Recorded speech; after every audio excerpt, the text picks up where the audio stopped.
The Wyoming Territory, 1883. 1 hour before dawn in the dead of winter. A silence covered the land as deep as the snow itself. The rising smoke, thin and straight in the still air, was the valley's quiet declaration of life. A single fire burns behind a rough log wall held between limestone and wind. Not a house, not a farm, a cave, and a woman inside it. Below, in the farmhouse that owns this valley tune, the chimney stands cold. The snow did not begin gently. It came down in thick sheets before dawn, striking the log wall like handfuls of thrown gravel. Verity Breck was already awake when the first heavy gust hit. She did not rise in panic. She lay still on the flat stone she had warmed the night before, listening. Wind against wood, snow driving sideways, the steady breath of fire coals outside the entrance where the curved hearthstones held their purpose. She pressed her palm against the limestone beside her. It held its quiet warmth. That was enough. If you have ever been given something meant to end you, then watched it become the reason you survived, stay with this story. 3 months earlier, in the first week of September 1883, Verity Breck stood at the edge of a small hillside cemetery overlooking Harrow Creek Valley in Wyoming Territory. The grave marker was rough pine, already weathering at the edges. Nathaniel Breck, born 1851, Connecticut. Died March 1883, Harrow Creek. A brief life reduced to 2 dates with a dash between them. That dash carried everything that courtship in her father's parlor. The argument that followed when she told her family she intended to marry a man who planned a homestead past the 100th meridian. The silence at the door when she left with Nathaniel heading west. 2 years of building a life on hard soil. Then a falling ponderosa pine crushed him against a stump while he was clearing timber for a neighbor's fence line. The tree had been dead 3 seasons. Everyone knew it leaned. Nathaniel had cut it anyway because the neighbor offered $4, enough for seed grain.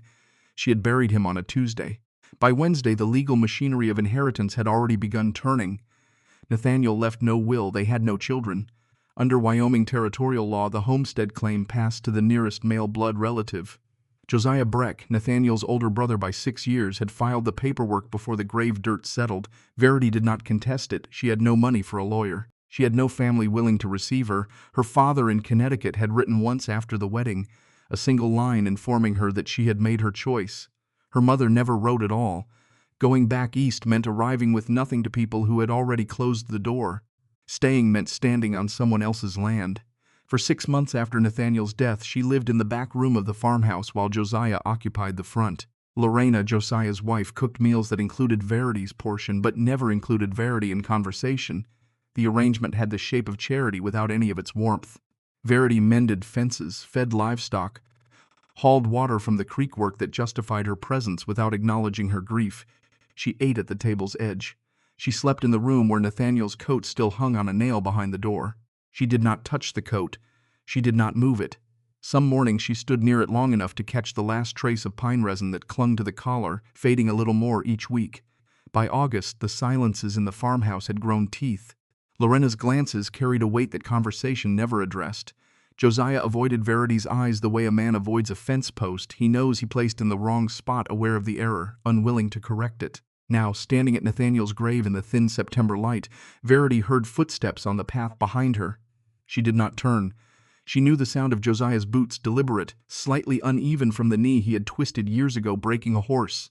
He stopped 6 feet behind her. She heard the crinkle of paper in his hand. The silence lasted long enough for a hawk to cross the valley below. Then Josiah cleared his throat. She turned. He stood holding a folded document, eyes fixed somewhere past her left shoulder. His face carried the expression of a man who had rehearsed something too many times to deliver it naturally. Lorena stood 10 paces behind him on the trail, hands folded at her waist, watching with the careful stillness of someone who had helped write the script. Josiah extended the paper. Verity took it.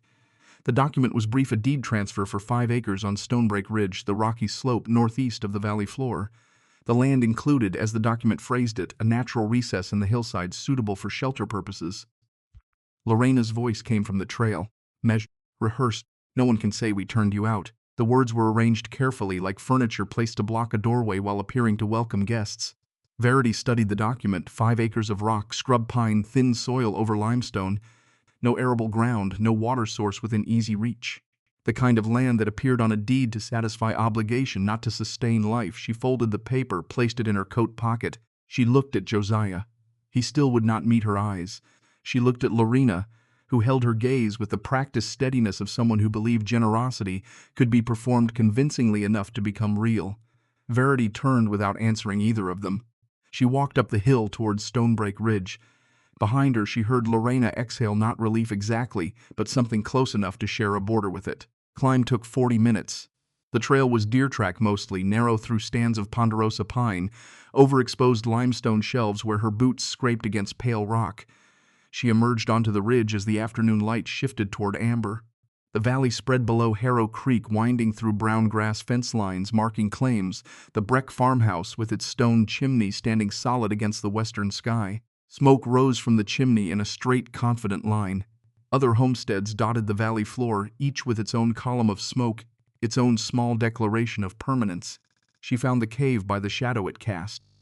The entrance faced south-southwest, wide enough to drive a wagon through, too wide. Wind moved through the opening like an uninvited guest who intended to stay the season. She stepped inside. The first thing she noticed was the air. Not cold, not warm. Unchanging, the temperature inside held steady while the afternoon breeze shifted outside. She pressed her palm against the wall. Limestone, smooth in places where water had worked it over centuries, rough where fractures exposed crystalline grain. The stone was cool to the touch, but not cold, a distinction she filed away without fully understanding its importance.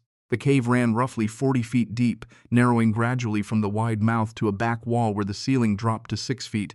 The floor was uneven stone with patches of dry sediment. Along the right wall, natural shelves formed where softer rock had eroded beneath harder layers, ledges wide enough to hold supplies. The ceiling at its highest point reached 8 feet, blackened in one spot near the entrance where someone, years or decades ago, had built a fire. She stood in the dim interior, holding her cooking pot in one hand. Wind pushed through the wide mouth, carrying dust. This was not a home, it was a geological accident, but the air, that steady, unchanging air, stayed with her longer than the dust. She walked the perimeter. At the back wall, in the weakest light, she ran her fingers across the stone. Rough, damp in one spot where moisture seeped through a hairline crack. She made a mental inventory. Wide mouth needed closing, floor needed clearing, ventilation needed testing, water source needed finding. The list was long, the resources were almost none. She stepped back outside as the sun dropped behind the ridge. The valley below was settling into evening. Smoke still rose from the Breck chimney. From this height, the farmhouse looked small, a box of wood with a stone throat, breathing heat into a cold sky. She had lived in that box for 6 months. She had been warm there. She had not been welcome. Verity sat on a flat rock near the cave entrance, cooking pot in her lap. The evening cold arrived without ceremony. Stars appeared in the eastern sky while the west still held a thin line of orange. She did not go back down the hill. She slept that night inside the cave, on bare stone, wrapped in the single blanket she had carried up. The stone was hard beneath her hip. The air held its strange steadiness. She woke twice, once when a coyote called from the ridge above, once when the wind died completely, leaving a silence so total she could hear her own pulse. By morning she had made her decision. October arrived with frost on the ground each dawn. Verity began building. The first task was the wall. The cave mouth stretched roughly 14 feet across, far too wide to hold heat, far too open to block wind. She needed logs, cut to length, stacked tight, sealed against weather. She had no help. She had a single bit axe Nathaniel had sharpened the week before he died, a crosscut saw with a cracked handle she had taken from the barn, 50 feet of hemp rope, a draw knife for peeling bark. No horse, no mule, no neighbor who offered assistance. She selected ponderosa pines on the slope below the cave, choosing trunks 8 to 10 inches in diameter, thick enough to hold weight, thin enough for one person to move. The first tree took her most of a morning. The axe bit into green wood, sending chips that smelled of vanilla resin. She notched one side, then the other, working the cut until the trunk leaned, cracked, fell with a sound that echoed off the ridge. She stood over the fallen tree, breathing hard, hands vibrating from the impact. Sweat had soaked through her shirt despite the October chill. Limbing the trunk took another hour. She cut it into 8-foot sections, the height of the cave mouth at its tallest point. Then came the problem of moving the logs uphill. Without an animal, she rigged a crude drag rope looped around one end of the log, the other end braced against her shoulder. She leaned forward, dug her boots into the slope, pulled. The log moved 6 inches. She pulled again. A foot. The distance from cutting site to cave mouth was roughly 200 yards uphill over uneven ground. Each log took most of an afternoon. By the end of the first week, she had 4 logs stacked at the cave entrance. Her shoulders ached in a way that extended beyond muscle into something structural. Her palms were raw. The base of her right thumb had split open where the axe handle rubbed a crack in the skin that wept clear fluid each morning when she gripped the tool again. She built the wall the way Nathaniel had built their first fence, vertical posts with horizontal logs notched into them, gaps filled with whatever the land offered. In Connecticut, a carpenter would have used oakum caulking. In Wyoming, she used sphagnum moss gathered from the creek bank below, packed into every gap with her bare fingers. The moss work was the worst of it. The material was cold, wet, fibrous. She pushed it into crevices between logs until the gaps disappeared, working each handful with her thumbs until the surface was flush. By the 3rd day of moss packing, the skin on 3 fingers had split open at the tips. She wrapped them with strips torn from a petticoat she would never wear again. The cloth turned brown with dried blood by evening. The doorway was narrow, just wide enough for her body carrying a load of firewood. She hung the door from leather hinges cut from an old harness strap, fitted a wooden latch she carved from a pine branch. A single window opening, 8 inches square, sat at eye level on the right side. She sealed it with paper soaked in rendered deer fat, translucent enough to admit gray light, opaque enough to block wind. The wall took 3 weeks. When she drove the last moss plug into the last gap on the 22nd day of October, she stepped back to examine her work. It was not beautiful. The logs were uneven. The moss bulged in places where she had packed too aggressively. The door hung slightly off true, scraping the stone floor when it swung, but when she closed it, the wind stopped. For the first time since she had climbed Stonebreak Ridge, the inside of the cave held still air. The fireplace system came next, built from what the ridge offered. Outside the cave entrance, she arranged flat stones in a half circle, stacking them waist high. The curve opened toward the doorway, creating a concave wall that faced the cave mouth from 3 feet away. She built the fire inside this stone curve. Heat rose from the flames, struck the curved stone wall, reflected back toward the cave entrance. Instead of dissipating into open air, the warmth funneled through the doorway. The stones themselves absorbed heat during the day, then radiated it slowly through the night, continuing to warm the cave interior long after the fire burned down to coals. The principle was simple: mass holds heat, curves direct it. She did not know the science. She knew the result. On the first night she tested the system, the cave interior held warmth past midnight without additional fuel. The interior cooking fire required more ingenuity. She needed a small fire near the back of the cave for boiling water, heating broth, warming food, but smoke inside a sealed space would suffocate her within hours. She spent 2 days testing ventilation. She built a tiny fire against the back wall, watched the smoke pool against the ceiling, then noticed it drifting toward a spot where the limestone showed a dark stain. She held a burning twist of damp grass beneath the stain. The smoke pulled upward, thinning, disappearing into a natural fissure in the rock, a crack that ran through 20 feet of stone to emerge somewhere on the ridge above. Nature had built her a chimney. She set a flat stone beneath the fissure, established a small fire ring, hung a pot hook fashioned from a bent iron rod she had found half buried near the creek. The system was not elegant. Smoke sometimes pooled when the wind above shifted, stinging her eyes until the draft corrected itself. But it worked. By the last week of October, Verity had a sealed shelter with 2 heat sources, a door that latched, enough flat stone inside for sleeping surfaces warmed by the proximity of the back wall fire, natural shelving for storage. She had built it alone, a saw rope, 4 weeks of daylight. The mule arrived by accident. A trader named Polk, no relation to Mordecai Flint, despite the valley's habit of confusing newcomers, passed through Harrow Creek in late October, leading a string of animals he intended to sell at Fort Fetterman.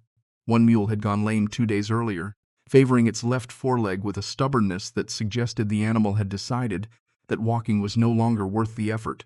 Polk wanted to shoot it.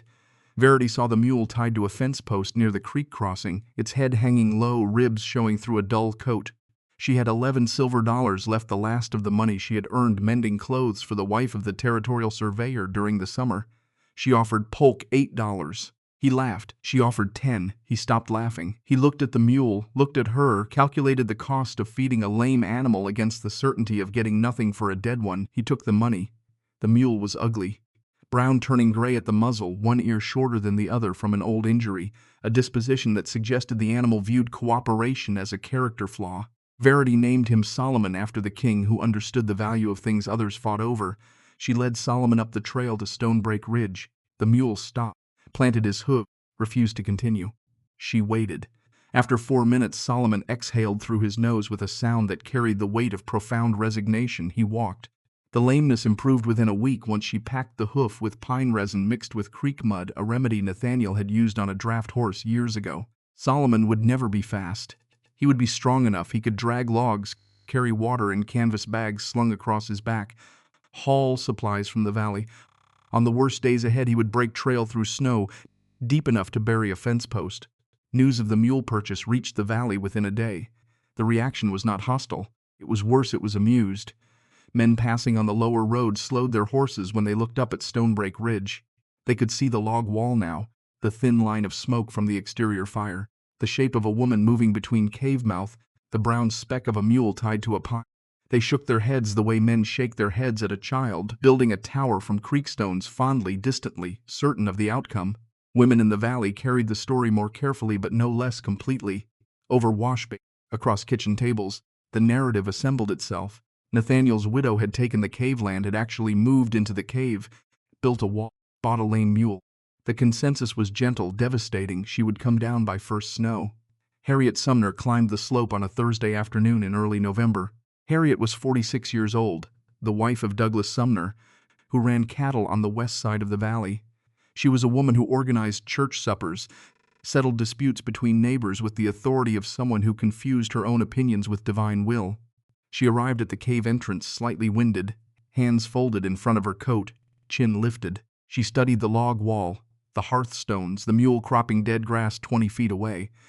Her mouth formed a line that was not quite a frown, not quite a smile, the expression of someone confirming what she had already decided. A cave is still a cave, Verity. Verity knelt beside her small exterior kettle, stirring broth made from rabbit bones. She did not stand, she did not look up. It keeps what it's given. Harriet waited for more. Nothing came. She stood another minute, then turned, descended the slope with the careful steps of someone navigating terrain she considered beneath her. Verity watched her go. The broth bubbled. Solomon shifted his weight from one leg to the other.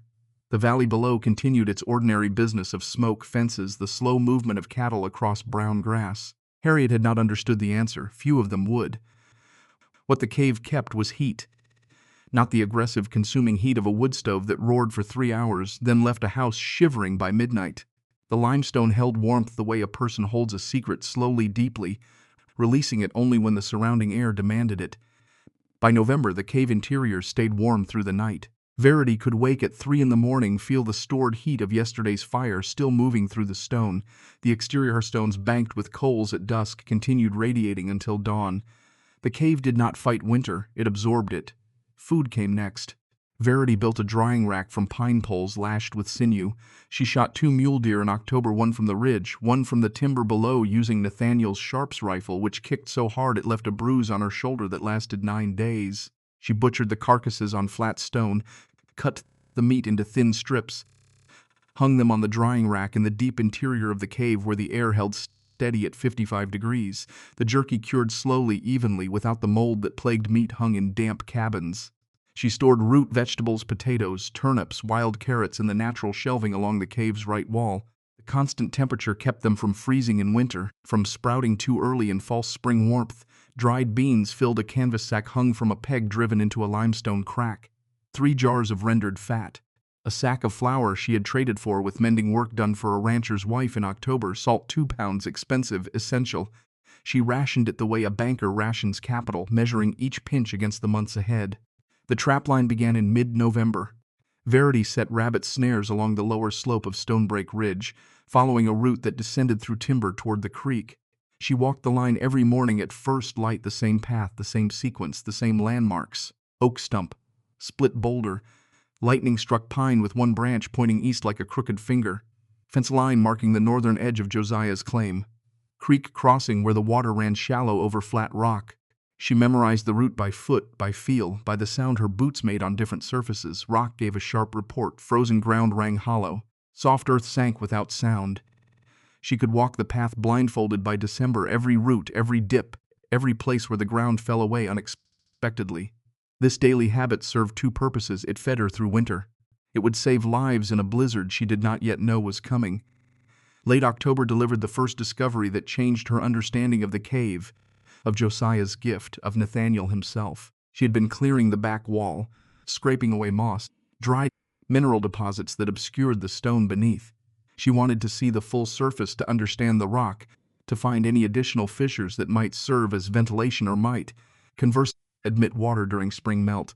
Her knife scraped through a patch of calcium residue near the floor. Beneath the white crust, the stone showed marks. She brought the oil lamp closer. The marks were not natural.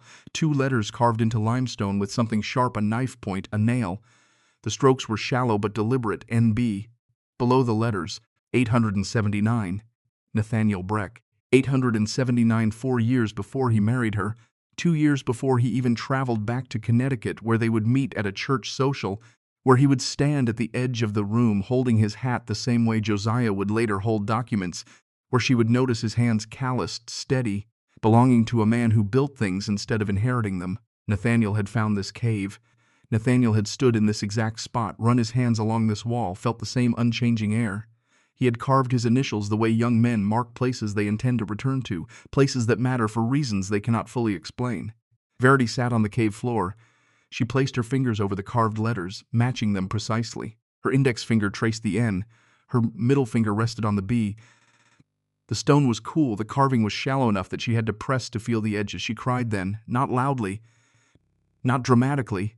The tears came the way water comes through limestone, slowly, from somewhere deep, following channels carved by pressure over time. She had not cried at the funeral. She had not cried when Josiah handed her the deed. She had not cried during the weeks of splitting her hands open on moss-packed log walls. But this Nathaniel's name in Nathaniel's hand, in the place where she now lived, in the darkness at the back of a cave that the valley considered worthless, this broke something that needed breaking. She understood now that Josiah's gift was not entirely random. He had known about this cave. Perhaps Nathaniel had mentioned it. Perhaps Josiah had seen the initials himself years ago. The question that remained the question she would not answer for months was what Josiah intended when he chose this particular piece of land. Cruelty? Carelessness? Or something he could not name, buried beneath the surface the way Nathaniel's initials lay beneath calcium deposits, hidden until someone cared enough to scrape away the covering? She did not know. She wiped her face with the back of her hand. She returned to clearing the wall. The work continued. Grief occupied the same space as purpose, neither one displacing the other. November deepened. Snow dusted the ridge, melted, dusted again. The cave held warmth through the night without fail. Verity's routine carved itself into the landscape. Dawn, trap, morning, water hauled from the creek in canvas bags loaded on Solomon's back, afternoon woodcutting, evening, banking the exterior fire, checking the interior ventilation, sleep on warmed stone. The rhythm was demanding. It was also, in a way she would never have admitted aloud, sustaining. She was tired every night. She was never tired of the work. Solomon earned his feed. The mule dragged logs from cutting sites to the cave entrance, hauled water up the steep trail, stood patiently while she loaded supplies onto the canvas pack frame she had built from pine poles. His lameness had resolved entirely by mid-November. Whatever had ailed his left foreleg stone bruise, mild strain had healed under the pine resin pack. He was stubborn. Reliable in the way that only mules can be, agreeable when the request was reasonable, immovable when it was not.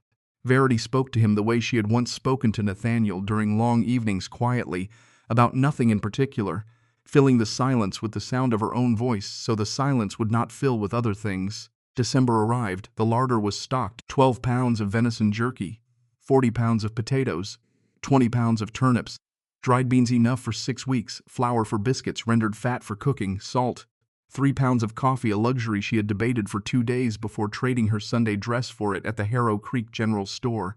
The dress had been her mother's once. Coffee was better. She counted her stores twice on the 1st of December. She counted them again on the 15th. The numbers held. She could survive lean weeks. She could survive lean months if the trapline continued producing. The cave's natural temperature kept stores from freezing, from spoiling. The limestone was not just shelter. It was a root cellar, a smokehouse, a pantry, functions that required separate buildings on the valley floor, all contained in a single geological formation that the Breck family had considered worthless enough to give away. The valley stopped watching. It happened gradually, the way interest dies not with a declaration but with an absence of attention. In October, men on the lower road had slowed their horses to look up. In November, Harriet Sumner had climbed the slope. By December, no one came. No one mentioned the cave at church. No one asked about the widow on the ridge. The story had reached its expected conclusion in their minds. She was still there, yes, but the real cold had not arrived. For snow was not real cold. Real cold was when the temperature dropped below zero for days at a time, when water froze in buckets inside heated houses, when livestock died standing up in fields because the wind stripped heat from their bodies faster than blood could replace it. Verity would come down then, everyone knew it. The hillside would teach her the lesson that Connecticut had not that a woman alone, without me, without the particular hardness that the territory demanded, could not simply decide to survive and have the land agree. January arrived. The cold came first as a sharpening edges more defined, shadows darker, the air carrying a clarity that made distant ridges look close enough to touch. Then the temperature fell, 10 degrees, 0, below zero on the clear nights when stars burned so bright they seemed to vibrate. The creek froze at the crossing, ice formed on the water bags if she did not bring them inside before dusk. The cave held. The exterior hearthstones, loaded with fire each evening, radiated through the night. The interior fire, small but steady, kept the back wall warm enough that moisture did not freeze in the seep crack. The limestone mass, 40 feet deep, 8 feet high, thousands of tons of rock that had been absorbing the Earth's deep heat for millennia, maintained its 55 degrees with the indifference of something that had never heard of winter. Verity slept on stone warmed by fire, covered by 2 blankets, wearing her wool coat. She was not comfortable. She was not cold. The distinction mattered. The valley settled into its own winter routines. Smoke rose from chimneys across the valley floor. Cattle huddled in lee sides of barns. Men chopped wood, hauled feed, broke ice on water troughs. Life continued its hard, familiar pattern below. No one looked up at Stonebreak Ridge. January reached its point. Verity checked her stores. Potatoes holding. Jerky supply adequate. Flour running lower than she had projected. She adjusted her biscuit portions downward. Solomon stood in the sheltered space between the log wall, the ridge face chewing dried grass she had cut in November. His breath clouded in the morning cold. His brown coat thickened into a winter pelt that made him look larger, less pathetic, almost formidable. She stood at the cave entrance on a mid-January evening, watching the last light drain from the valley. Smoke rose from every chimney below. The Breck farmhouse chimney produced its steady column, reliable, consistent, the same chimney that had not failed in 30 years of Wyoming winters. The valley was orderly. The valley was confident. The valley had forgotten her. Behind her, the cave held its stores, its heat, its carved initials from a dead man who had loved this place before she knew it existed. Below her, a valley full of people who had measured her against their expectations found the measurement satisfactory. She would fail. She would leave. The territory would correct the error of her presence. They assumed the hillside would teach her the lesson that Connecticut never had. They assumed the cave would break what politeness could not. The lesson was coming, but not for her. The sky to the northwest held a color she had not seen before, not gray, but something between, a metallic weight in the clouds that pressed downward, as if the atmosphere itself was being compressed. The air smelled different, sharper, charged with a mineral edge that made her nostrils flare. Solomon shifted uneasily at his post, ears rotating, nostrils wide. Animals know weather the way the body knows fever. Before the mind names it, the flesh responds. Verity watched the sky for a long time. Then she went inside, checked her wood supply, checked her food, checked the latch on the door, banked both fires higher than usual. She did not know what was coming. She knew something was. The valley below continued its evening rituals, unaware that the last ordinary night of the winter had already begun. The storm arrived the way a fist arrives without negotiation. Sometime before dawn on the 17th of January, the sky split open above Harrow Creek Valley. Snow came not in flakes but in sheets, horizontal dense, striking the log wall of the cave with a sound like gravel thrown by the handful. Wind followed, not the usual Wyoming gusts that pushed through gaps then moved on, but a sustained roaring pressure that leaned against the ridge as if trying to flatten it. Verity was already awake. She had not slept well. Solomon had shifted restlessly through the night, stamping, blowing, his unease infecting the air inside the cave with a tension she could not name but could not ignore. The metallic sky she had noticed the previous evening had delivered on its promise. She lay on the flat stone she had warmed with banked coals, listening. The log wall held. The leather hinges on the door creaked under wind pressure but did not give. Outside, the curved hearthstones deflected the worst gusts away from the entrance. Snow piled against the base of the wall. She could hear it, a soft accumulating weight pressing inward. She rose in the dark. The interior fire had burned down to a faint orange glow near the back wall, just enough light to navigate by. She fed it 3 small pieces of split pine, waited until the flames caught, then moved to the door. She did not open it. She pressed her ear against the wood. The wind outside carried a sound she had never heard before, a sustained howl without variation, without pause, as if the atmosphere had locked into a single screaming note that intended to hold until something broke. She stepped back. She checked her wood supply by touch the stack along the left wall, measured by arm lengths, 20 arm lengths of split wood. At her current burn rate, enough for 12 days. She checked the food stores. The jerky hung undisturbed. The potato sack sat firm on its limestone shelf. Water, she had filled 2 canvas bags the previous afternoon, hanging them from pegs near the interior fire where the warmth kept them from freezing. Enough for 3 days without resupply. The first day of the storm passed in careful management. Verity fed the exterior fire through a narrow gap she opened in the door, just wide enough to reach the hearthstone's circle with a long-handled shovel she had fashioned from a pine plank. Snow drove through the gap each time she opened it, melting on the cave floor in thin puddles. She fed the fire in measured portions. Too much fuel would burn through her supply before the storm ended. Too little would let the hearthstones cool, breaking the cycle of absorption that kept the cave warm through the night. The balance required attention, not panic, not recklessness, but the steady calibration of someone who understood that survival was arithmetic performed under pressure. Heat gathered in the stones. The limestone walls absorbed it with the patience of geological time. The cave interior held a temperature that was not comfortable, but was survivable, warm enough that her breath did not fog, warm enough that the water bags stayed liquid, warm enough that she could remove her coat during the day without shivering. She moved deeper into the cave when the wind screamed loudest, retreating to the back wall where the air remained eerily still. The storm raged at the entrance like something trying to get in. The cave refused it with the same indifference it had shown to every weather event of the last 10,000 years. Solomon stood in his sheltered alcove, the gap between the log wall, the natural rock overhang on the north side of the entrance. Verity had blocked this space with stacked brush the previous week, creating a windbreak. The mule was not warm, he was alive, which was sufficient. She brought him water twice during the first day, breaking a thin ice skin on the canvas bag each time. He drank without enthusiasm, his breath clouding in the confined space. She pressed her hand against his neck. His pulse was steady. His coat had thickened enough to hold body heat against his skin. Mules were harder than horses in cold, a fact that Nathaniel had mentioned once, casually, during a conversation about livestock she had not known she would need to remember. Night fell without anyone noticing. The storm erased the distinction between day, dusk, darkness. Verity banked the interior fire, added fuel to the exterior hearth through the gap, sealed the door, lay down on warmed stone. Sleep came in fragments, 20 minutes. Then a gust that shook the wall hard enough to rattle the door latch, then silence that was not silence but the brief pause between one assault of wind, the next. She dreamed of Nathaniel. Not his face, his hands, calloused palms pressing against limestone, feeling for warmth the same way she did each morning. In the dream, his hands were on the other side of the wall. She could feel the pressure of his fingers through stone. She woke with her own hand pressed flat against the cave wall, the limestone holding its quiet heat beneath her palm. The second morning arrived gray, indistinguishable from the night that preceded it.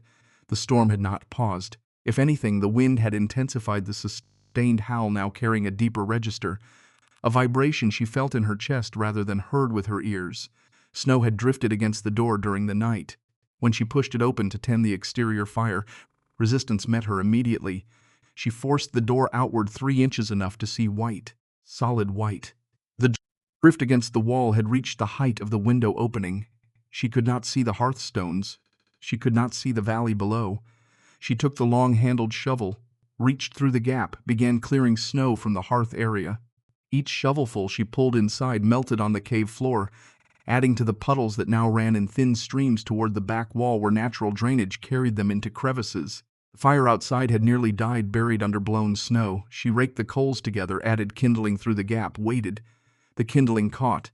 She fed larger pieces through the opening, rebuilding the fire with the careful patience of someone assembling something fragile in bad light.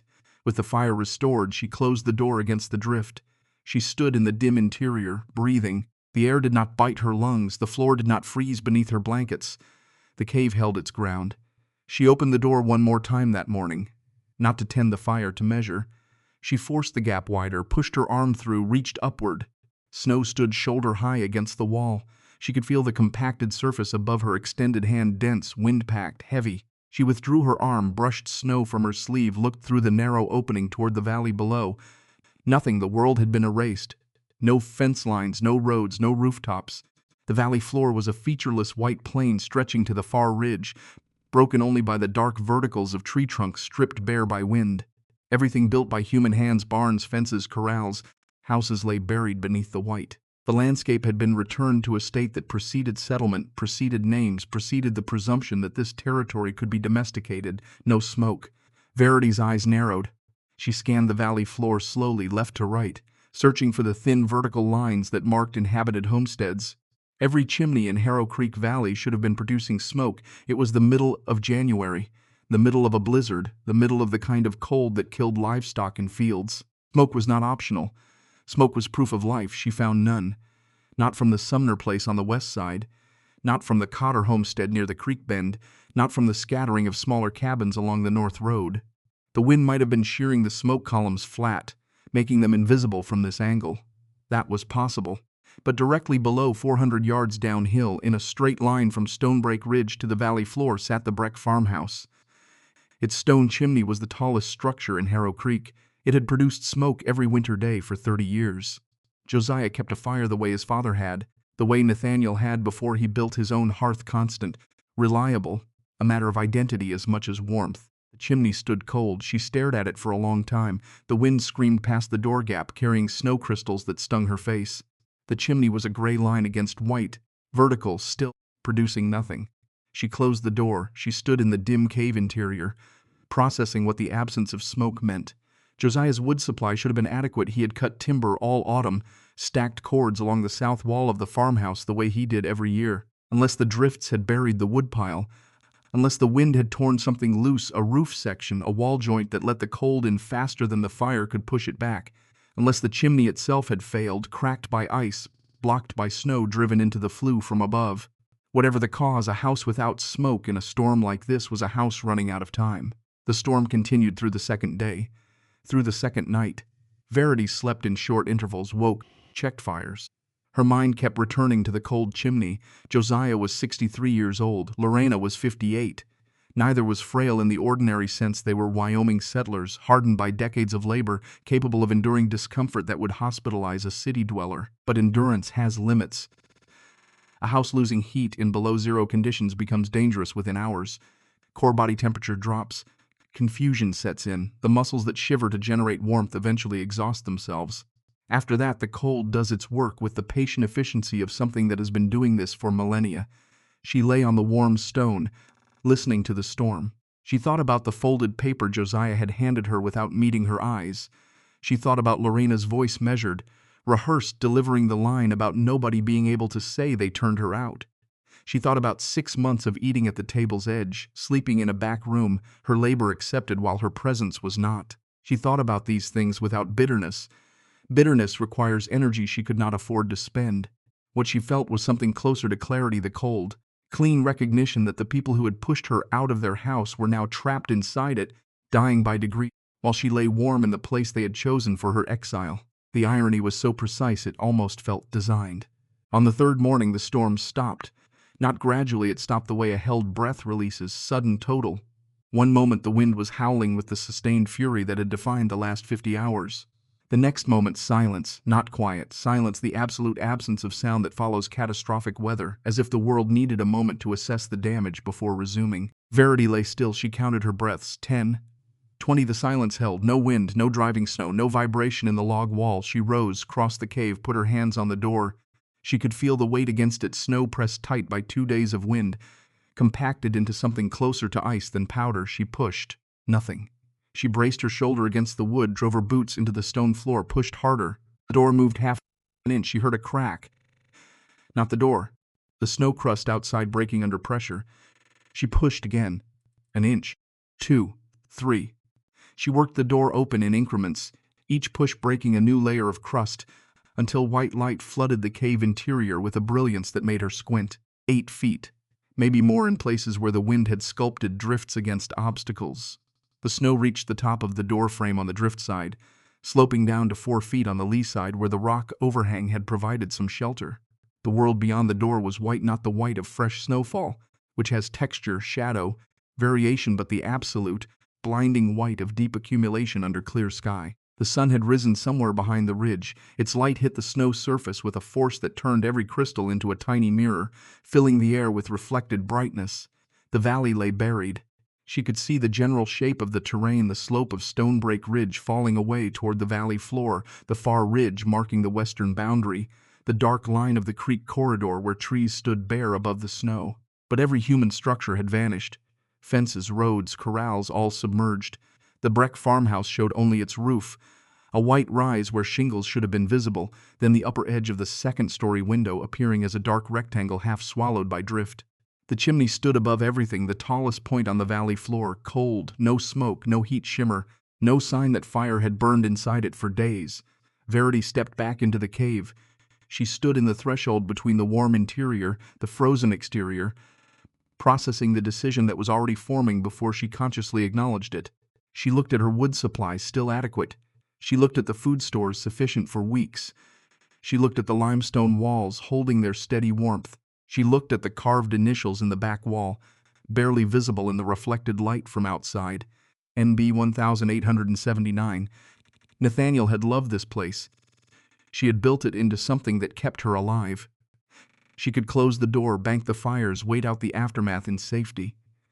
No one would blame her, no one would know. The valley was buried. No one was watching. She wrapped her scarf tight around her throat. She pulled on both coats, her own wool, Nathaniel's canvas work coat worn over it. She took the mattock from its hook beside the door. She looked once more at the cave, her work, her survival, then stepped into the drift. Some decisions require deliberation. Others arrive already made, having been assembled by every choice that preceded them. Every morning she walked the trap line. Every evening she banked the fire. Every night she pressed her palm against stone that held the warmth of a man she had loved. This decision was the second kind. She did not choose to go down the hill. She simply could not choose to stay. Solomon was already shifting in his alcove, aware that the silence meant the storm had passed, aware that movement was now possible.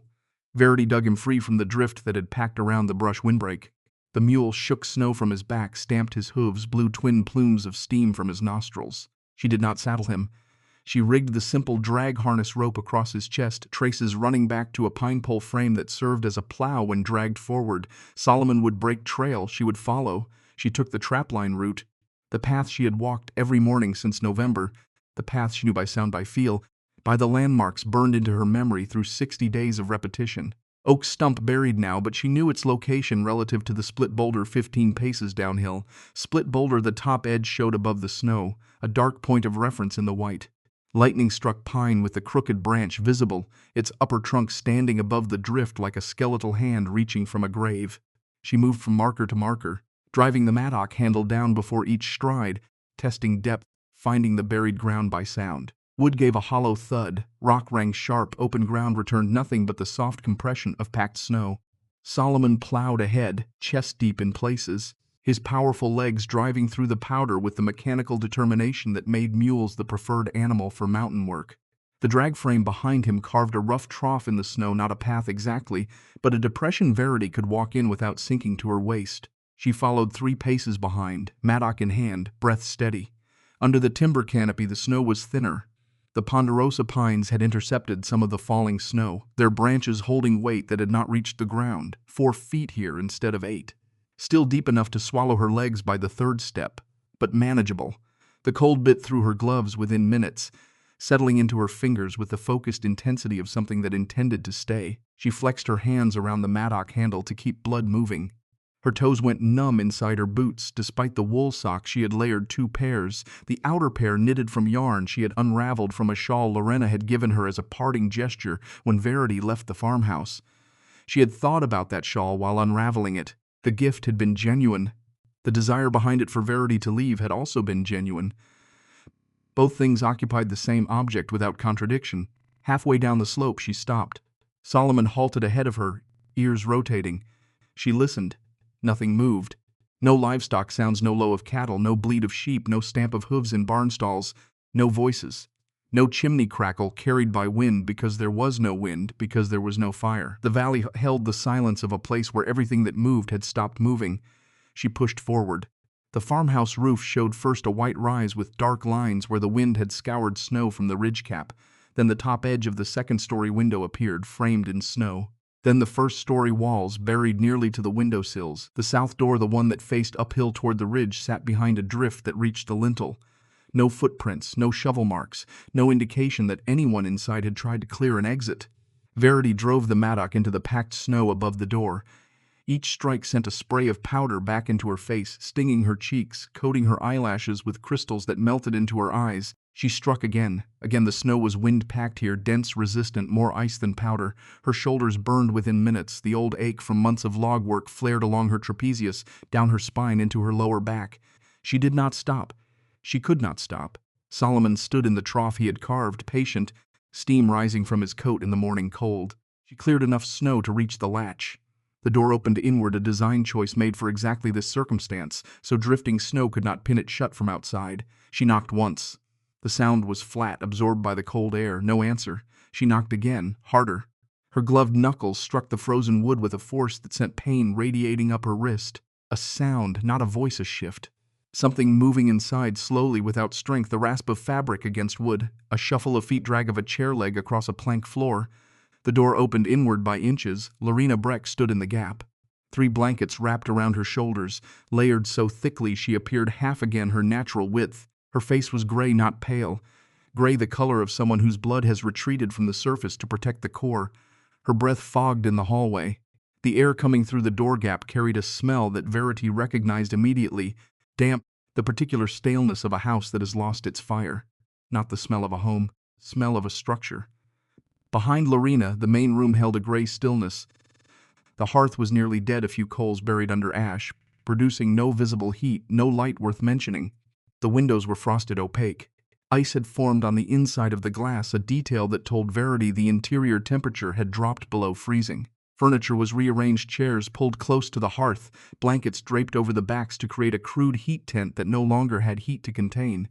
Josiah sat upright in a chair near the dead coals. His posture was rigid, not with alertness, but with the locked joint stiffness of someone whose muscles have begun to seize from cold. His beard carried white frost from his own condensed breath, ice crystals clinging to the hair beneath his chin. His hands gripped the chair arms. His knuckles were bluish. He looked at Verity without speaking. His eyes held recognition but not surprise, as if he had been waiting for something to happen without knowing what form it would take. The woodpile, she noticed, was gone.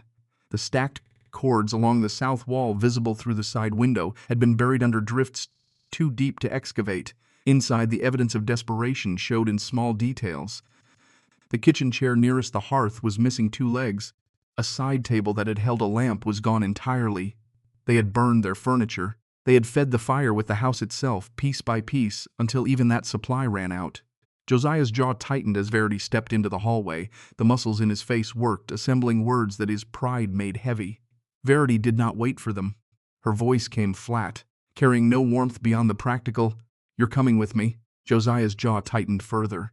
Something behind his eyes resisted the deep, territorial reflex of a man who had occupied this house for 30 years, who had inherited it, improved it, defended it against weather worse than this. Leaving meant admitting the house had failed. Leaving to follow his dead brother's widow up a hill to a cave he had given her as a dismissal that meant admitting something worse. Verity did not argue. She turned with a speed that contradicted her hypothermic appearance, moved to the stairwell, retrieved 2 small bundles tied with cord. They had been sitting on the bottom step, packed, waiting. Verity had prepared to leave. She had bundled supplies, what supplies remained, in anticipation of rescue or flight. She had done this while Josiah sat rigid in his chair, refusing to acknowledge that the house was killing them. The bundles told a story Verity had known. She had simply not had anywhere to go until now. Josiah tried to stand without assistance.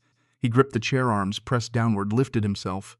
His knees shook once, a visible tremor that ran from his thighs through his locked joints. Then they held. He stood.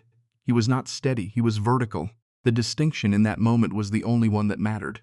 Verity did not reach for him. She did not offer her arm. She waited. The gesture was not cruelty, it was respect.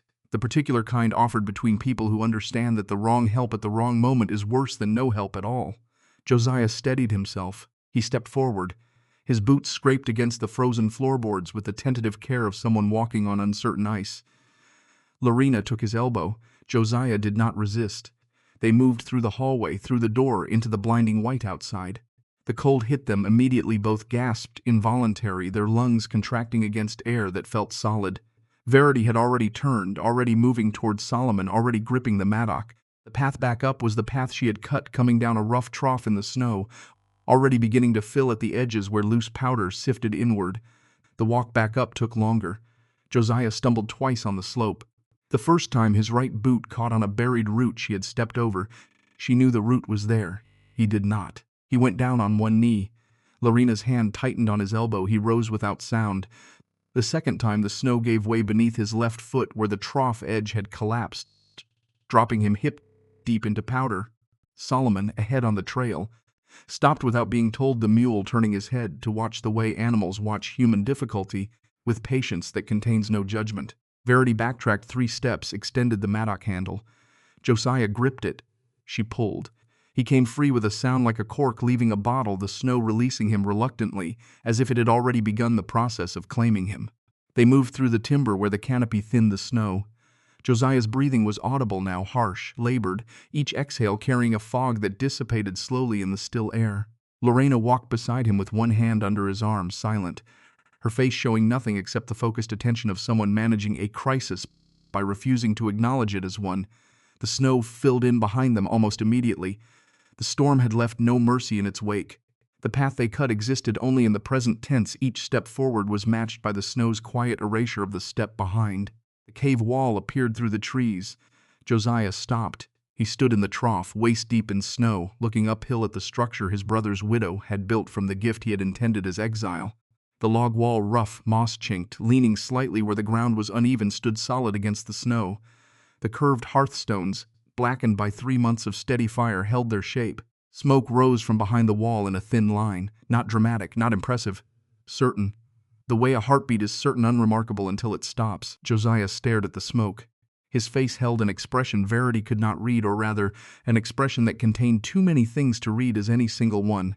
Surprise, recognition, something that might have been shame if shame were an emotion a man like Josiah allowed himself to identify. Lorena stepped past him. She entered the cave first, ducking through the narrow doorway, straightening inside, her shoulders dropped. The movement was involuntary, the body's response to warmth after hours of cold, the muscles releasing a tension they had held so long it had become invisible. She stood in the cave interior, blankets still wrapped around her, eyes closed. The warmth touched her skin. She did not speak. She did not need to. Josiah followed.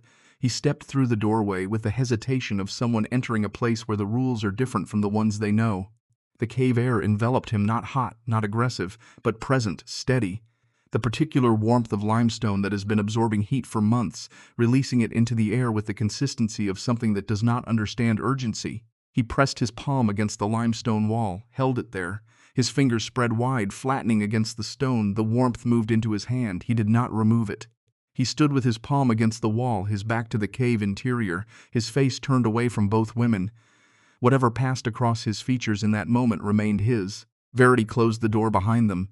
She moved past Josiah, past Lorena, to the exterior fire access. She fed fresh wood into the hearthstone circle through the gap, building the fire back to full strength. Heat pushed inward through the doorway. The cave accepted it, the way the cave accepted everything, without urgency, without waste, holding what it was given. They sat without speaking for a long time. Verity poured broth into 3 tin cups, the last of the rabbit bone stock she had made 2 days before the storm. The liquid was lukewarm, not hot. She set it over the interior fire to warm. While it heated, she studied her guests. Josiah's hands trembled when he lifted the cup. The tremor ran from his fingers through his wrists, a fine vibration that he could not control but refused to acknowledge. He raised the cup to his lips. He did not spill it. The effort that small victory required showed in the cords of his neck, the locked set of his jaw. He drank. The broth entered him with visible effect, color returning to his face in uneven patches, the gray retreating from his cheeks, his forehead, the skin around his eyes. Lorena drank slowly, eyes closed. She held the cup with both hands, letting the warmth transfer through the tin into her palms. She sat on a flat stone near the interior fire, blankets still layered around her body, her posture slowly softening from the rigid brace of extreme cold into something approaching rest.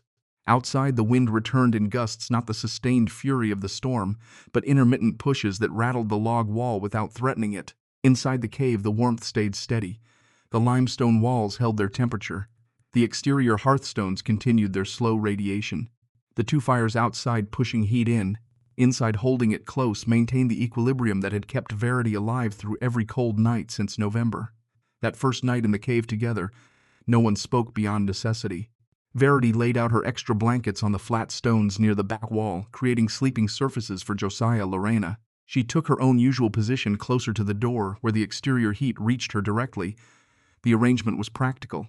It was also territorial, a quiet assertion that this was her space, her system, her survival architecture. They were guests. Welcome guests, but guests. Josiah lay on the stone surface without complaint. A man who had slept in a feather bed for 30 years, whose house had a wood frame floor raised above the cold ground, whose hearth had been large enough to warm 3 rooms, that man now lay on limestone in a cave on a ridge he had considered worthless. He pulled the blanket to his chin. He closed his eyes. He did not sleep for a long time. Verity could tell by his breathing, which held the controlled regularity of someone pretending rest while their mind refused it. On the second day, Josiah tried to go outside. He rose before dawn, moved quietly toward the door, not quietly enough. Verity's hand caught his sleeve before he reached the latch. Her fingers closed around the fabric, not gripping, resting, not yet. 2 words, no explanation, no softening. Josiah looked at her hand on his sleeve. He looked at her face.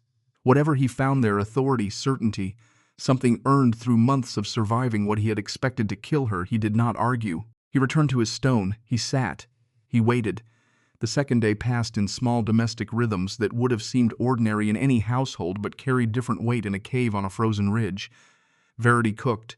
She rationed smaller portions than she would have served herself alone, because 3 mouths depleted stores 3 times faster, because the road to the valley would not be passable for days. She melted snow for water, heating it over the interior fire in her single iron pot. She fed both fires on schedule. She checked Solomon in his alcove, bringing him water, brushing snow from his coat. Josiah sat near the back wall, watching.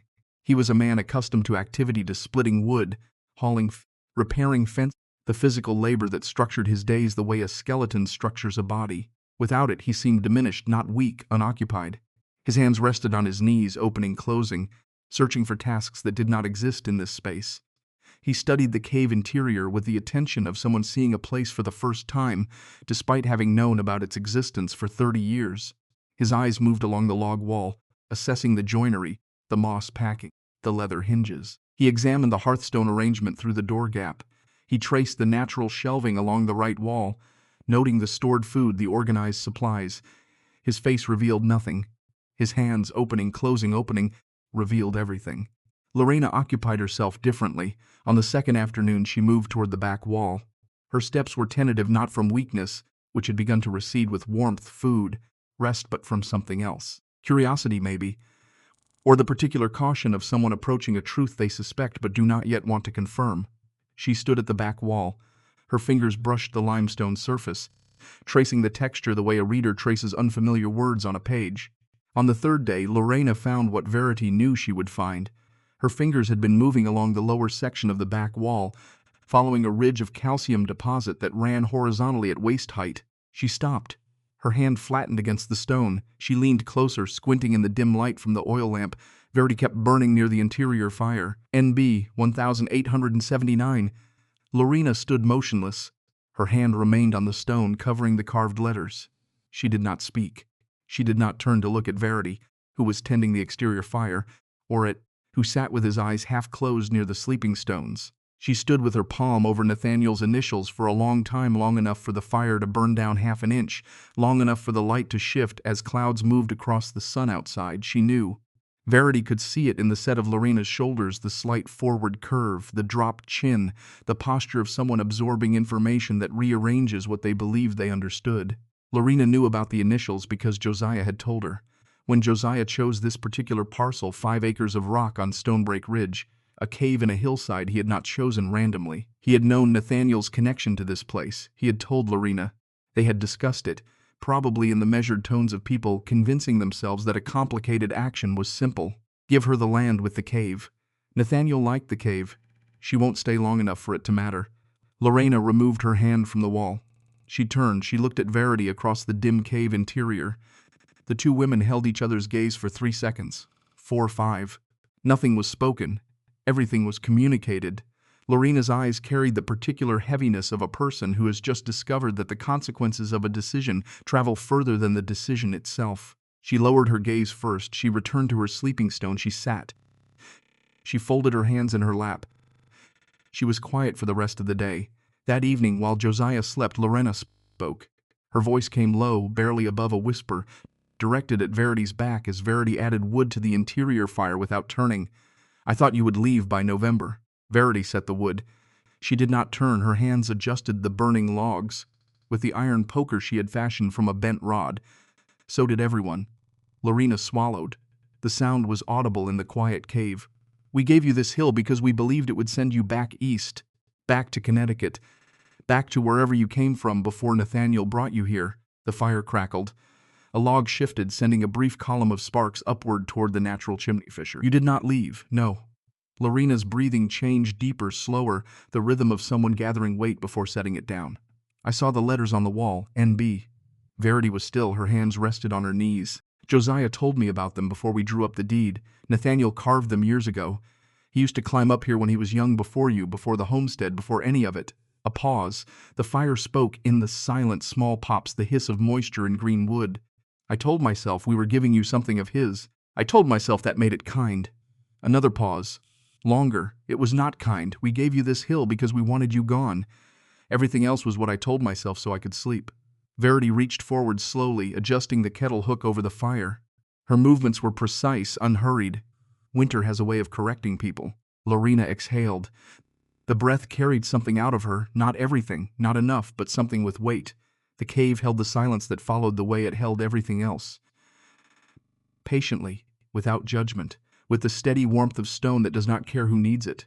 On the 4th day, the temperature outside rose slightly, still below freezing, but the brutal cold of the storm's aftermath softened by a few degrees. Josiah moved more freely inside the cave, his joints loosening as warmth did its slow repair work on muscles that had nearly seized. He ate without trembling. He drank water without assistance. He stood for longer periods, moving to the door to look out at the buried valley, then returning to the interior without comment. Lorena moved to the back wall again on the 4th afternoon. She stood near the carved initials without touching them this time. She studied the limestone ceiling above, the shelving along the right wall, the organized stores. Her face showed the careful attention of someone revising an assessment she had held with great confidence for a very long time. She left her hand against the stone, not over the initials beside them, as if she was testing the warmth for herself, verifying something she had heard about but never believed until now. Her mouth formed a line. Her eyes held the particular brightness that precedes tears without releasing them. She stood there until the light changed, then returned to the fire. On the 5th morning, the sun struck the cave entrance for the first time since the storm. Light entered through the oiled paper window, through the cracks in the doorframe where the moss had shrunk in dry air. It slid across the stone floor in a bright line, moving westward as the sun climbed, illuminating the cave interior with a warmth that was more than thermal. The first sun after a blizzard carries a quality that people who have never endured one cannot understand. It is not just light. It is permission. Permission to believe the world continues. Permission to step outside. Permission to begin the long, exhausting work of reclamation. Josiah stood beside Verity at the doorway. He looked down at the valley, white, broken by narrow, dark lines of fences emerging again as the sun warmed the exposed rails. The Breck farmhouse chimney stood below, still cold, but the roof had shed some snow overnight, revealing dark shingles and patches. Other homesteads showed signs of recovery, a thin thread of smoke rising from the Cotter place near the creek where Asa Cotter had apparently cleared his flue. Josiah watched that smoke for a long time. Then he spoke without turning. "We burned chair legs." Verity kept her eyes on the horizon. The valley stretched below, white turning gold where the sun hit at a low angle. "When I gave you this land, I did not think you would stay long enough to learn it." His shoulders rose, fell once. He did not look at her. She let the words settle. They sank into the space between them, finding their level the way water finds its level in rock, slowly, coming to rest in the lowest place available. "I did," he nodded. The movement was small, precise, the acknowledgement of something that did not require elaboration. Below, smoke began to rise from another farm where neighbors had finally cleared their roofs, relit their fire, begun the work of counting what the storm had taken. Josiah watched the smoke for a long time. Then he turned back inside the cave that had not defeated her, the cave that had kept them all alive when the house he had spent 30 years maintaining could not. The cave held its warmth. The limestone walls continued their patient work. Outside, the valley began to stir slowly, painfully, the way a body stirs after a long illness, testing each movement before committing to the next. Verity stood in the doorway between the warm interior, the brilliant frozen world outside, her hand resting on the log frame she had built with her own split fingers. The hillside had delivered its lesson, but not to her. The valley did not forget what happened during the storm. It tried to. For 1 full week after the roads cleared, people spoke of the blizzard itself: 8 feet of snow, roof beams bent under the weight, livestock lost in fields where drifts buried them standing. Asa Cotter lost 4 head of cattle. The Sumner Ranch lost a section of barn roof that peeled away during the second night like a page torn from a book. The widow Garrett, who lived alone on the east side near the creek bend, survived only because her root cellar held enough warmth to keep her alive for 3 days underground while the house above filled with snow through a chimney crack. These were the stories people told. They were safe stories, stories about weather, about damage, about the cost of rebuilding.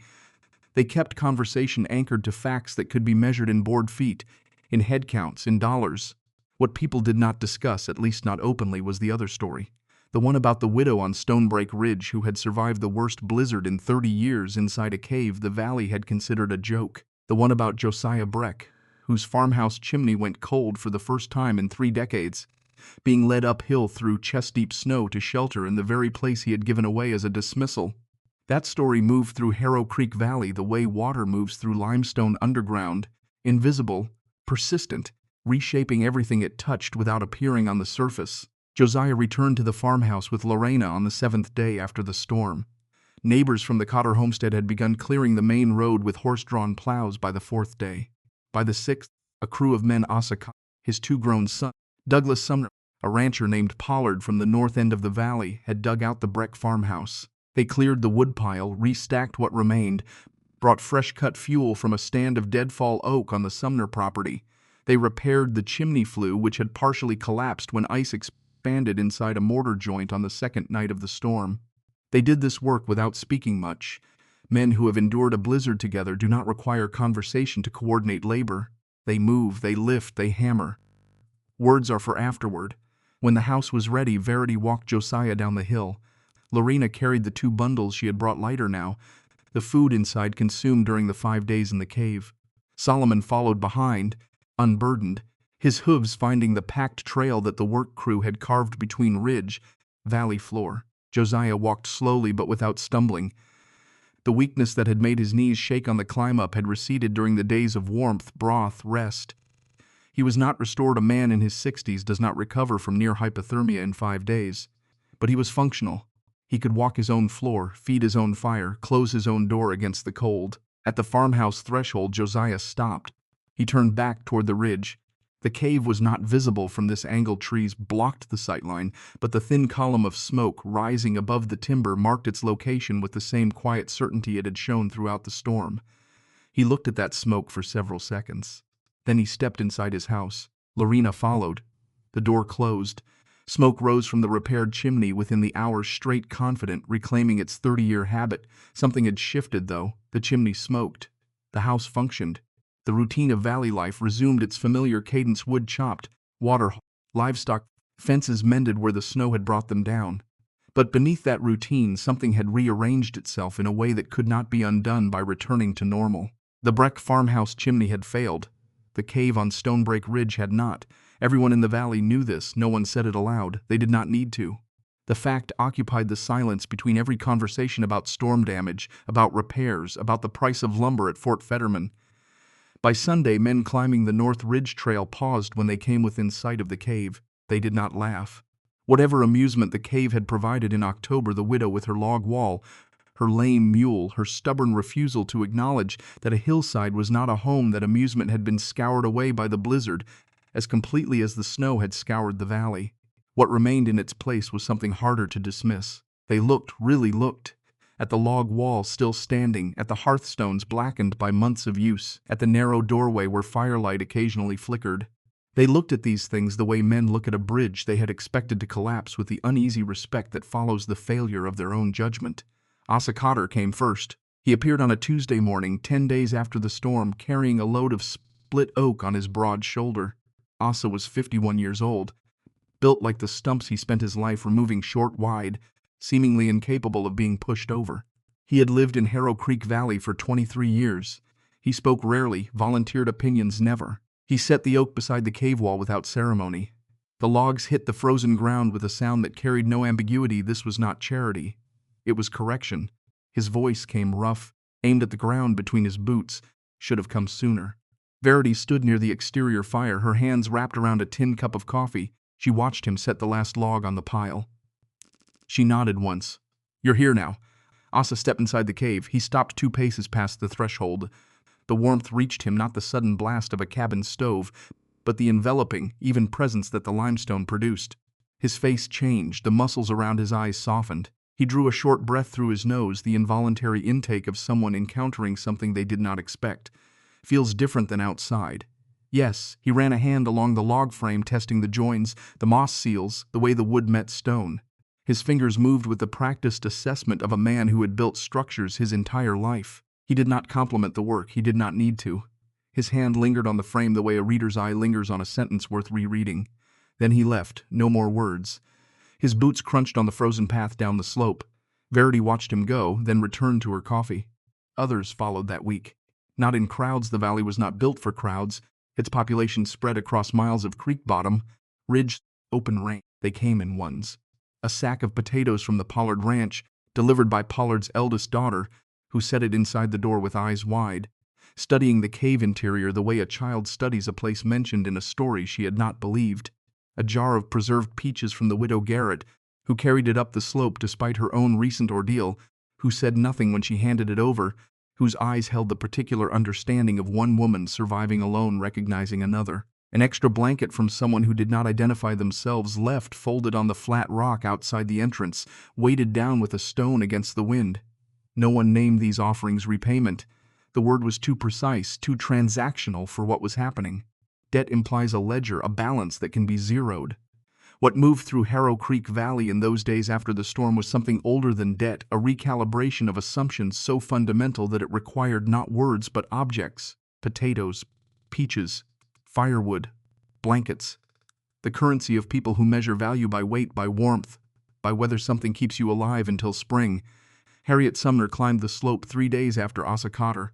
She came alone, which was unusual. Harriet typically moved through the valley with the gravitational pull of someone accustomed to being accompanied, deferred to, consulted. She stood at the cave entrance longer than necessary. The snow had melted back from the hearthstones in a rough semicircle where radiant heat had done its quiet work. Bare stone showed through, dark against the surrounding white. The cave mouth exhaled a breath of warm air that Harriet could feel on her face from 3 paces away. She stepped inside. Her boots scraped lightly on stone. The sound was different from boots on wood, less domestic, more elemental. She turned once in a slow circle, taking in the space.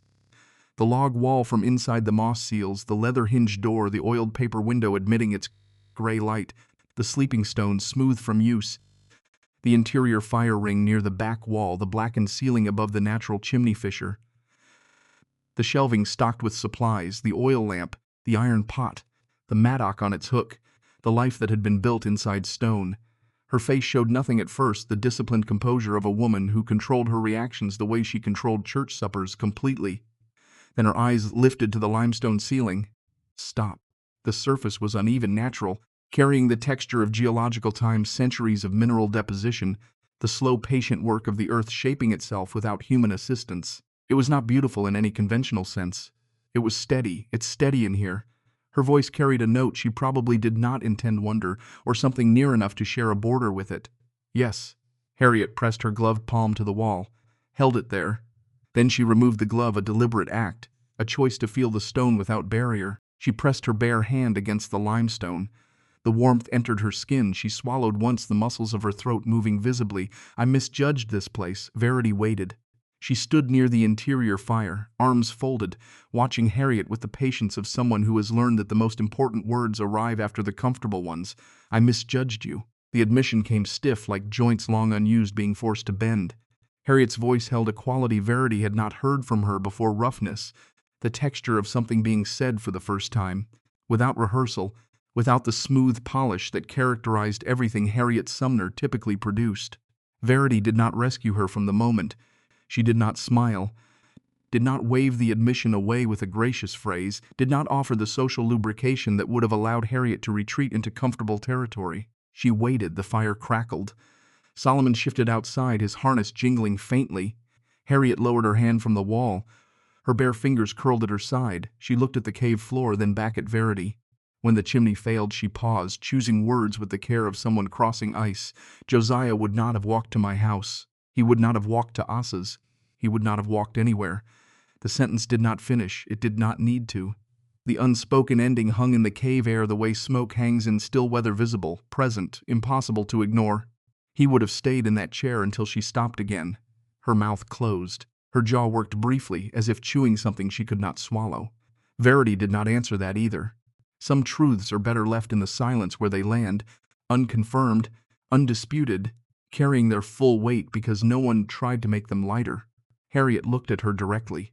For the first time since Verity had lived in Harrow Creek Valley, Harriet Sumner looked at her without the practiced smile, without the tilted chin, without the expression of someone who had already decided what she was seeing before she bothered to look. The face she showed now was simpler, older, the face of a woman who had discovered that certainty held long enough eventually becomes its own kind of blindness.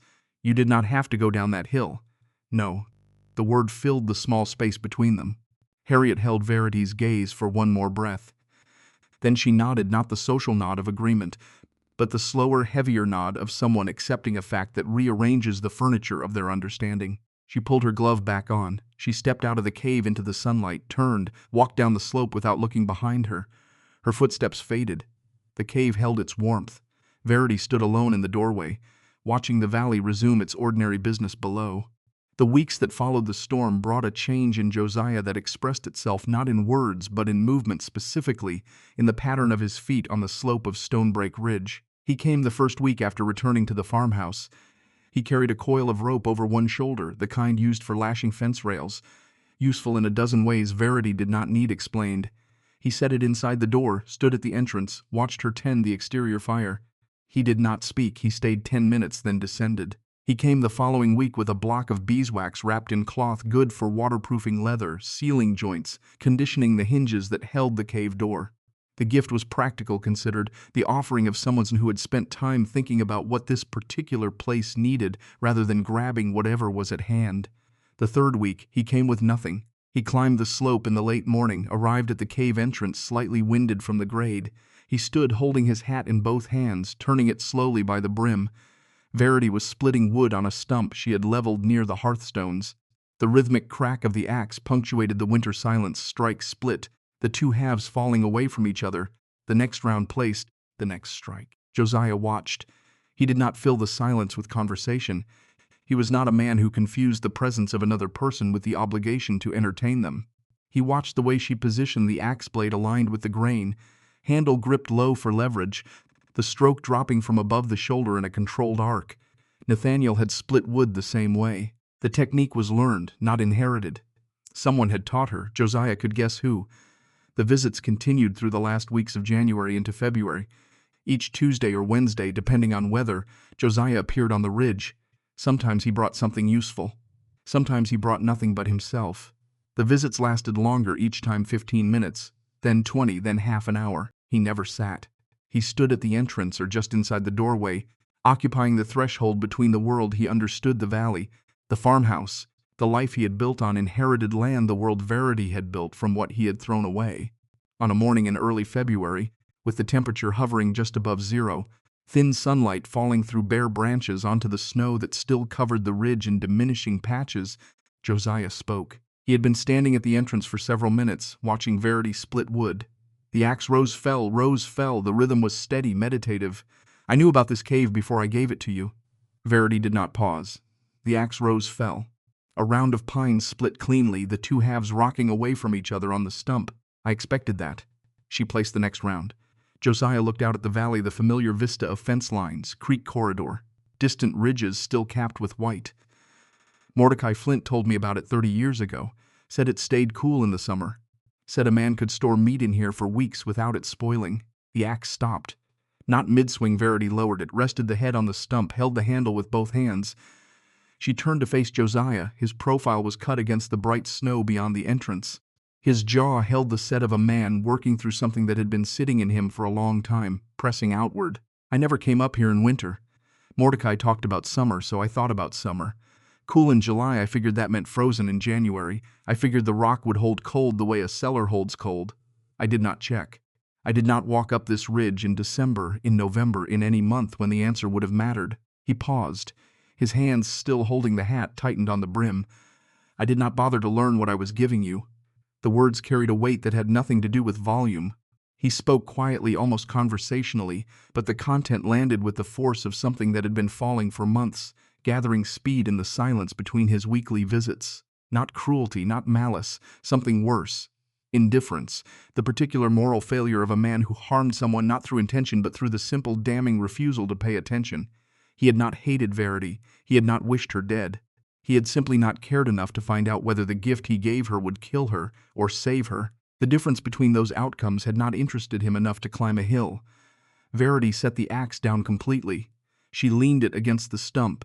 She crossed her arms, not defensively, but in the posture of someone settling in for something that requires stillness. But you did not stop me, no. The syllable fell between them like a dropped stone. Josette turned from the valley.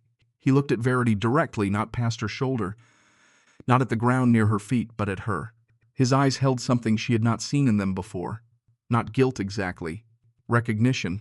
The look of a man who had finally allowed himself to see what he had been refusing to look at for months. Nathaniel found this cave in 1879. Before he went east, before he met you, he was 28 years old. He told me about it that summer, said he had found a place in the rock that felt like it was alive. Said the air inside held still no matter what the wind did outside.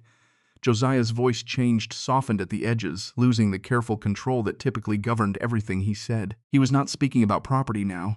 He was speaking about his brother. It was his favorite place on this ridge. He carved his name in the back wall. I saw the letters once, years ago, when I came up to hunt. He stopped. His hat brim creased under the pressure of his fingers. When I drew up the deed, when Lorena said we should give you something so no one could say, we turned you out, I chose this parcel. 5 acres, the rocky ones nobody could farm, but this parcel specifically. This one with the cave. The next words came slowly, each one extracted from somewhere deep, somewhere he had not visited voluntarily. Part of me wanted to give you something that was his. Something Nathaniel had touched, had valued, had cared about. But I could not say that. I could not stand in my own kitchen, with my own wife beside me, and say, I am giving Nathaniel's widow this land because my brother loved a cave on a hill, because it is the only piece of him I can give her that does not cost me the farm. He stopped again. His breathing was audible, not labored, deliberate, the breathing of someone managing something large. So I told myself the land was worthless. I told Lorena it was worthless. I signed the deed, handed it over, looked away. I let you walk up this hill believing we had thrown you out, because the truth that I was trying to give you something of Nathaniel's, without admitting I cared enough to choose it, that truth was harder to carry than your contempt. The fire outside popped. A log settled in the hearthstone circle, sending a brief shower of sparks that caught the light before dying. Solomon stamped one hoof in his alcove, restless for no particular reason. Josiah rubbed his hands together slowly, the way a man rubs his hands when the cold is not in his fingers but somewhere further in. I was wrong, 3 words. They carried the weight of logs stacked beside them, of limestone walls, of 30 years of choices arranged to avoid exactly this moment. Verity studied his face. It was different now, less arranged, more human. The careful architecture of authority, inheritance, certainty that had defined Josiah Breck for as long as she had known him. That architecture had cracked. What showed through the cracks was not weakness. It was the rawer, more honest surface beneath. The face of a man who had finally stopped performing a version of himself that the situation no longer supported. He met her eyes, held them. He did not look away this time. For what it is worth, I see you. It was not polished. It was not grand. It did not attempt to undo months of silence, of dismissal, of a woman left to build her survival from the wreckage of someone else's indifference. It was 4 words offered without flourish, without the expectation of forgiveness, without anything except the naked admission that the person standing before him had earned something he had withheld. It was enough. Verity held his gaze. She did not smile. She did not weep. She did not reach for his hand, offer absolution, perform the reconciliation that stories demand at moments like this. She stood with her arms folded, split wood at her feet, the axe leaning against the stump, the cave behind her holding its steady warmth, the valley below continuing its ordinary life. She held his gaze until the moment completed itself, not with a gesture, but with the silent acknowledgement that passed between two people who have finally stopped pretending about the thing that matters. Josiah put his hat back on. He nodded once. He turned, descended the slope, his boots crunching on the packed trail. Verity watched him go. Then she picked up the axe, placed the next round on the stump, raised the blade. The rhythm resumed. Strike, split, strike, split. The sound carried down the ridge into the valley where nobody paused to listen but everybody heard. Lorena came on a Sunday afternoon in the second week of February. She carried bread wrapped in a cloth, dark bread, dense, the kind that kept well in cold weather, baked that morning. She climbed the slope steadily, without the hesitation of her earlier visits, without the tentative posture of someone entering unfamiliar space. She had spent 5 days in this cave. It was no longer unfamiliar. It had saved her life. She found Verity at the entrance, watching the late light change over the snow. The sun hung low in the west, casting long blue shadows across the white. The sky above the far ridge held the particular clarity that February brings to Wyoming, deep, cold, a shade of blue that does not exist in warmer latitudes. Lorena stood beside Verity. She did not announce as herself. She simply occupied the space beside her. Two women watching the same light, breathing the same cold air. After a while, Lorena spoke. Her voice was quiet, stripped of the careful arrangement that had characterized every sentence Verity had heard her speak since arriving in Wyoming. I lay awake in this cave the second night. After the fire burned low, I could hear the wind outside, but in here the stone. She paused, searching for precision. The stone held its warmth. I put my hand on the wall beside me. It was warm. At 2 in the morning, after 2 days of the worst storm I have ever lived through, that wall was warm. She turned the bread in her hands, adjusting the cloth wrapping. I had never known a house could feel like that. Our house does not feel like that. Our house fights the cold. This place, it does not fight. It just holds. The last light touched the highest ridge across the valley, turning the snow briefly gold before the shadow took it. A hawk circled above the creek corridor, riding a thermal that must have risen from the dark water beneath the ice. I spent months hoping you would leave. I arranged meals so you ate at the edge. I assigned you work that kept you outside. I spoke to Josiah about the deed when you were in the barn so you would not hear the discussion. I did everything I could to make this valley small enough that you would not fit inside it. Her voice did not break. It bent, carrying the words under a weight they had never borne in speech before. I did not want to learn you. The phrase landed differently than the similar words she had spoken in the cave during the storm. That confession had been extracted by crisis, by cold, by fear, by the raw vulnerability of depending on someone she had wronged. This one came voluntary, delivered standing upright in clear weather, with the farmhouse smoke visible below, with every reason in the world to let the storm confession stand as sufficient. She chose to come back. She chose to say it again, not because the cave demanded it, but because she did. A pause opened in the conversation, not empty, full. The kind of pause that holds the shape of everything that will not be said but does not need to be. I was wrong. The word trembled slightly in her mouth. Not dramatically, a fine vibration, the tremor of something held under tension for a long time finally being released. Verity Breck was not a woman who admitted error. She organized, arranged, managed, decided. She did not revisit decisions. She did not unmake conclusions. The machinery of her self-assurance had run efficiently for decades, producing confidence with the reliability of a well-maintained engine. That engine had seized during the storm. It had not fully restarted. Verity reached forward. She adjusted the kettle hook over the exterior fire, a small motion, practical, unhurried. The kettle swung, slightly settled. Winter has a way of correcting people. Lorena exhaled. The breath left her visibly in the cold air, a white plume that rose, thinned, vanished. It carried something out of her. Not guilt. Guilt is self-focused, an affliction of the conscience that ultimately serves the person feeling it. What left Lorena was something heavier. The weight of a version of herself she could no longer maintain. The breath rose into the February sky, joined. The cold disappeared. They stood together at the entrance until the light was gone.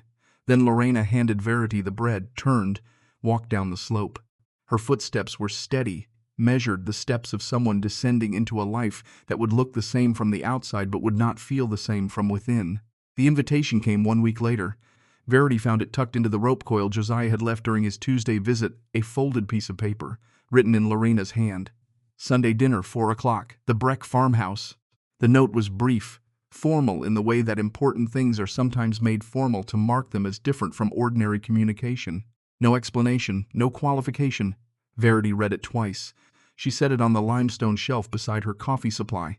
She went about her day: firewood, trapline, water, the rhythms that had sustained her since October. The note sat on the shelf, pale against dark stone, waiting. On Sunday she bathed using water heated over the interior fire, scrubbing with a cloth rough enough to strip the winter grime from her skin. She put on clean clothes, the wool trousers she had adopted after arriving in Wyoming, where skirts caught on every branch the territory offered, a cotton shirt that had been Nathaniel's, too large for her, rolled at the cuffs. She combed her hair with the wooden comb she had carved during a November evening when the wind howled too loudly for sleep. She looked at herself in the small piece of mirror glass she kept propped against the wall near the door. The face that looked back was thinner than the one that had arrived in Wyoming 2 years ago, harder at the edges, weathered in a way that had nothing to do with age. The eyes were the same brown, direct, carrying the particular steadiness of someone who has learned that the world will test you exactly as hard as you allow it to. She put on her coat, she closed the cave door. Solomon watched her from his alcove with the mild interest of an animal who recognizes departure without understanding destination. The walk down the hill took 15 minutes. The snow had melted significantly in the past week. Brown grass showed through in patches. The trail was visible again. The fence line marking Josiah's northern boundary emerged from the shrinking drifts like bones surfacing in an excavation. The afternoon light fell at a low angle, casting everything in amber. The farmhouse chimney produced its steady column. The windows glowed faintly with lamplight, though the sun had not yet set. She reached the door. She raised her hand to knock. Before her knuckles touched wood, the door opened. Lorena stood in the doorway. She wore a clean apron. Her hair was pulled back, her face carrying an expression Verity had never seen on her, not welcoming in the social sense, not performing hospitality the way she performed it for neighbors at church suppers. Open. The face of a woman who had decided to stop managing the impression she made, to simply stand in a doorway, to let the moment be what it was. Lorena stepped aside. Verity entered. The farmhouse hallway was warm, stove-warm, wood-heated, the aggressive warmth of a structure that fought the cold rather than absorbing it. Different from the cave. Not better, not worse, different. The smell of bread baking, of stew simmering, of wood smoke from a chimney that had reclaimed its 30-year habit. The main room opened ahead. The hearth held a strong fire, not the desperate furniture-burning fire of the storm, but a proper fire fed with seasoned oak from the replenished woodpile. The table was set for 3, plates positioned evenly around the surface. Spoons, knives, cups.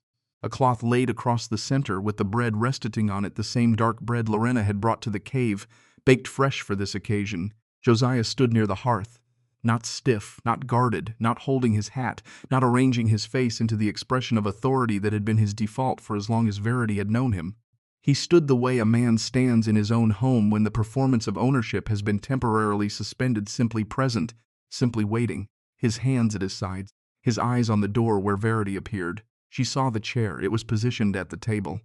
Not at the edge, not in the spot where she had eaten for 6 months after Nathaniel's death, the spot at the corner where the table met the wall, where one shoulder pressed against plaster, where the placement itself communicated that the person sitting there occupied the household's margin rather than its center. The chair sat between the other two, in the middle of the long side, centered, flanked on the left by Josiah's place, on the right by Lorena's. The spacing was even, each plate equidistant from the next, each setting arranged with the deliberate symmetry of someone who understood that the placement of a chair at a table can say what a year of words could not. Verity looked at the chair. She looked at Josiah. She looked at Lorena. Neither of them spoke. Neither of them needed to.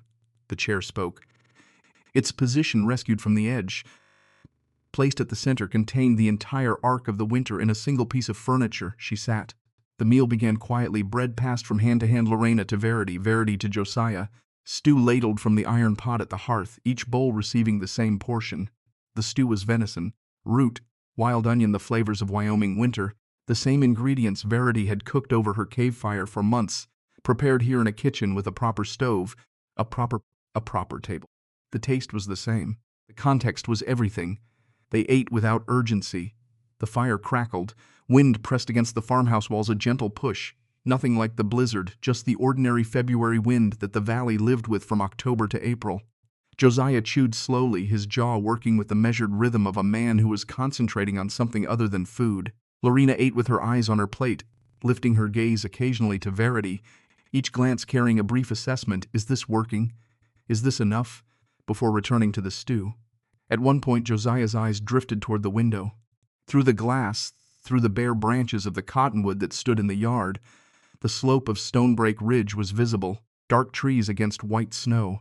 The thin line of smoke from the cave fire rising above the tree line, barely visible in the fading light, persistent, certain.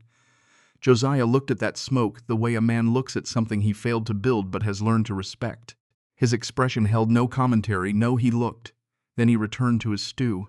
The meal continued. They did not discuss the storm. They did not discuss the cave.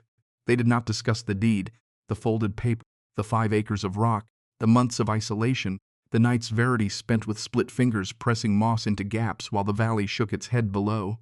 None of these things required discussion. They had been discussed by action, by consequence, by the winter itself, which had rearranged the valley's assumptions with the impersonal efficiency of a force that does not care about human pride. After the meal, Lorena cleared the plates. Josiah poured coffee, real coffee, from beans he had purchased at the general store before the storm, hoarded through the crisis, offered now as a gesture that carried more significance than its material value. Verity held the cup. The warmth entered her hands. She drank. The coffee was strong, slightly bitter, brewed by someone who believed that weakness in coffee was a moral failing. They sat at the table as the last light left the windows. The farmhouse settled around them, wood contracting in the cold, the fire speaking its small language of pops, hisses, the whisper of flame against seasoned grain. For a long time no one spoke. The silence was not empty. It was the silence of people who have passed through something together that eliminated the need for small talk, for pleasantries, for the social noise that fills the space between strangers. They were not strangers anymore.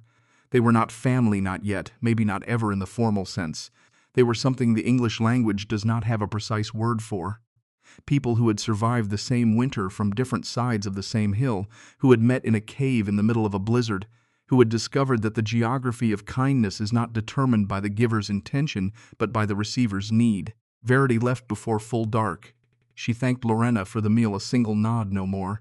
She passed Josiah at the hearth. Their eyes met. He held the contact for 2 seconds, 3. Then he turned back to the fire. She stepped through the door into the cold evening air. The walk up the hill was familiar. Every root, every stone, every turn in the trail, she knew them by feel, by memory, by the months of walking this path in darkness, in dawnlight, in blowing snow. The sky above held its first stars. The air carried the sharp clarity of February, cold enough to sting, clear enough to see forever. The cave entrance appeared through the trees. The exterior fire had burned down to coals in her absence, the hearthstones still radiating their stored warmth into the doorway. She pushed the door open. The interior held its steady temperature, the same temperature it had held in October when she first stood inside with a cooking pot in one hand, the same temperature it had held during the blizzard when Josiah pressed his palm against the wall, the same temperature it held now, in the quiet aftermath of a winter that had rearranged everything except the stone itself. She stood at the entrance. She pressed her palm against the limestone doorframe. The warmth moved into her hand the way it always did, slowly, steadily, without urgency, without demand. Below, smoke rose from the Breck farmhouse. Straight, confident. The valley moved with ordinary sounds, a dog barking somewhere near the creek, the distant low of cattle, the creak of a windmill turning in the light breeze. Ordinary sounds. The sounds of a place returning to its rhythms after disruption, resuming the patterns that make life in hard country possible. She did not smile. She did not speak. She stood in the doorway with her hand on the stone until the last light faded from the western ridge, until the first cold edge of night arrived with its familiar sharpness, until the stars multiplied above the valley in numbers too large to comprehend. She stood there long enough for the coals outside to dim from orange to deep red, for Solomon to settle in his alcove with a final huff of breath, for the silence to become total, not the threatening silence of the blizzard's aftermath, but the living silence of a winter night in Wyoming, populated by sounds too small for human ears, by the movement of small animals beneath snow, by the slow geological patience of stone holding warmth it had gathered from fire, from sun, from the earth itself. The cave remained what it had always been: stone, silence, warmth given in quiet, held by those willing to learn it. It had not changed. The valley had, the people in it had. The assumptions that had shaped their treatment of the woman on the ridge, that a cave was a punishment, that solitude was a sentence, that a woman from Connecticut could not build a life from 5 acres of rock, those assumptions lay buried under 8 feet of corrected judgment, melting slowly in the February sun, revealing the ground beneath. Verity turned from the doorway. She stepped inside. She closed the door. She fed the interior fire 3 pieces of split pine, placed with the precision of someone who understood that warmth, like trust, is maintained through consistent attention rather than dramatic gesture. The flames caught. The warmth gathered. The limestone walls received it, held it, gave it back. Outside, the hillside settled into night. No sound rose from the slope, no laughter, no whispered judgments, no shaking heads. The valley below held its fires, its fences, its lives arranged against the cold. Above, the ridge stood dark against stars. The hillside no longer laughed.